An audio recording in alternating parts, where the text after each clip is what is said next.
When I speak to men, they say I'm unhappy or I need to be happier. I think that's absolutely the wrong frame of life. You're a man, you have duty, you have honor, you have things you should be doing regardless of how you feel. And the people who are perma-obsessed with happiness or sadness, I just think it's the wrong paradigm to view the lens of life. I think you should get up and do what needs to be done.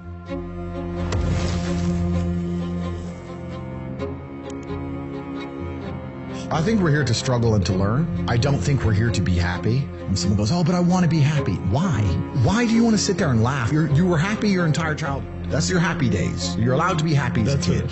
It's all over now, right? You're a man. You have responsibilities. We're also here to do important things, and important things are going to be difficult, and they're going to be hard, and you're going to get frustrated. But that's what gives you purpose. Anyone who's chasing happiness, I think that's a very feminine frame. I understand why some women just want to be happy. Girls just want to have fun. Fine. But you're a man, right? And if you're a man, then it's absolutely not really a different experience of life. I think we're here to struggle. I think we're here to endure pain. I think we're here to just see how hard we are to kill. I think that going through terrible things and living through them and coming out the other side is one of the most fantastic things about being human. It's almost like once you understand what life is really about, there's no emotion which isn't enjoyable. The only emotional state which can be seen as detrimental is feeling nothing at all. But if you're sitting at home and you're feeling truly heartbroken, at least you're feeling something, right? And I think that's the whole part of being human. I think we're here to struggle. I think we're here to go through pain. That's so I wake up each day and go, what can I attack? What problem can I solve? You need to go and conquer. That's the purpose of life. God created us to learn and understand ourselves and understand other people and understand the world. And what did I say earlier? I said that you don't learn a lesson without pain. So you have to struggle to learn anything. There's only two ways to learn things, the hard way or the harder way. If you're smart, you can learn the hard way. But in my experience, 99% of the planet only learn the hardest possible way. If the lesson's even 85% effective, they'll make the same mistake. It's only when they completely decimate and destroy an element of their life do they sit there and go, oh, oops, now I get it. The mentors, the idols, the icons that they purport to the youth via the Matrix are degenerate because they want a degenerate class of semi-miserable, sad people. You're never going to be truly happy in your mind if you go against the teachings of God. I don't care how much money you make. If you're a bad person, you're not going to feel happy. If you snake people or lie to people or do bad to people, you're never going to feel happy true deep in your heart. True in your heart, we're intrinsically designed to do right and do good. And that's something that God gave us. And when you have that, you understand that that's more important than anything else. So these people who are up here promoting degeneracy, saying, take Percocets and bang girls and drink vodka and you're going to be great. I drink. I'm not saying I don't drink, but that's not my message, right? And I don't believe in the societal paradigms in which they have tried to construct this idea of happiness. I don't believe or subscribe to the way that happy and sad is currently understood by the masses of the population. I think if you are anything less than absolutely distraught, you are happy. You're a version of happy. It's like saying gray is a version of black, right? No matter how light the gray is, you can still call it a version of black. And unless you've gone through an event, which hopefully doesn't happen too often, like the passing of a family member or something that's truly destructive and detrimental to your mindset, besides these events, you should be happy. If you're not crying or paralyzed in silence due to the absolute magnitude of a detrimental circumstance or the absolute magnitude of a negative event, then you are a version of happy. So I am always happy is the short answer. I don't believe in not being happy. I don't believe in not saying to myself I'm happy. I'm always a version of happy. And this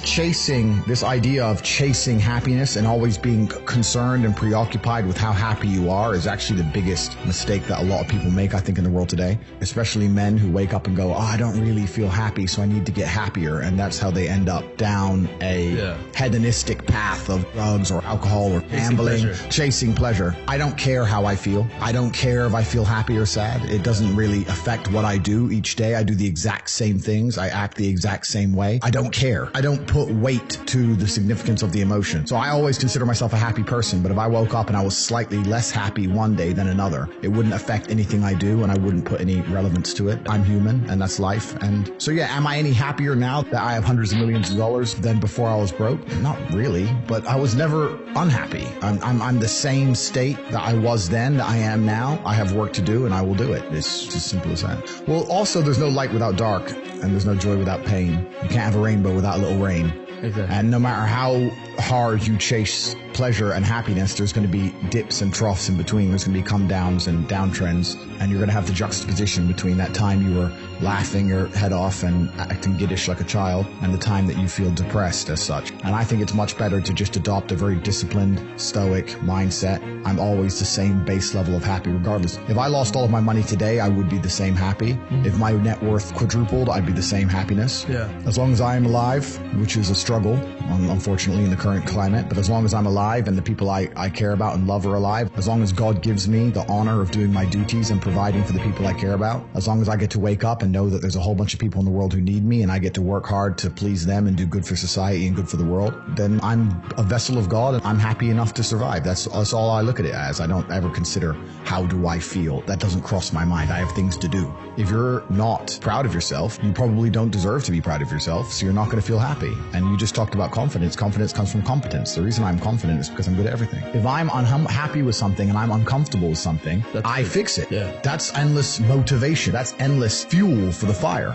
If I was unhappy with something about myself, regardless of what it was, I would be able to take all of that discomfort and turn it into endless energy to get the problem fixed. It's not about detaching yourself from your emotions. I feel every single emotion. It's using them all in a positive direction. If I feel extremely happy and excited, I'm going to use that as motivation or energy to do amazing things and do good and work hard. If I feel absolutely depressed and distraught, I'm going to use that as endless energy and motivation to do amazing things and work hard. It doesn't matter what you give me. Energy cannot be destroyed. It can only be converted and transferred. It doesn't matter what fuel you give me. If you give me diesel, petrol, kerosene, vodka, it doesn't matter what fuel you put in my engine only knows how to do one thing, and that is succeed. I think that you should do good things with any emotion you feel. What else are you going to do with it? If, let's say your wife breaks your heart. If you're not going to work, you can't sleep anymore. You're upset. She's running around with a new dude. You see her Instagram story. She got some new guy. You're furious and you're angry and you're jealous and you're bitter. You have all of this inside of you, but you're not going to go to the gym and work hard and become so fantastically in shape and so rich and so powerful that no girl ever leaves you again. You're not going to do that. No.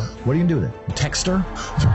Try and explain to her? She doesn't care. So what are you going to do with all of that inside of you if it's not positive? Well, it's going to consume you and you're going to end up self-destructive, or you're going to embarrass yourself, or you can take all of that and put yourself in a position where it never happens to you again. I have endless sources of power. I can sit here right now and recall events that will prevent me from sleeping for 2 to 3 days. That gives me a superpower that other men do not have. They want to go to sleep. They're tired. I can stop being tired for days at a time. I can just have a thought. I can remember. I can sit, close my eyes, and use the power of my brain to vividly remember events, and I will not sleep for days. Wow. So God has given me an endless source of power. And when people come to me and say, oh, this happened, I'm really sad, or my heart broke, or this bad thing happened to me, I say, good. Thank the Lord that He's given you this endless source of motivation. You're wasting it. That's your problem. But it's been given to you. Nitrous oxide has been given to you. You just have to use it in the correct way.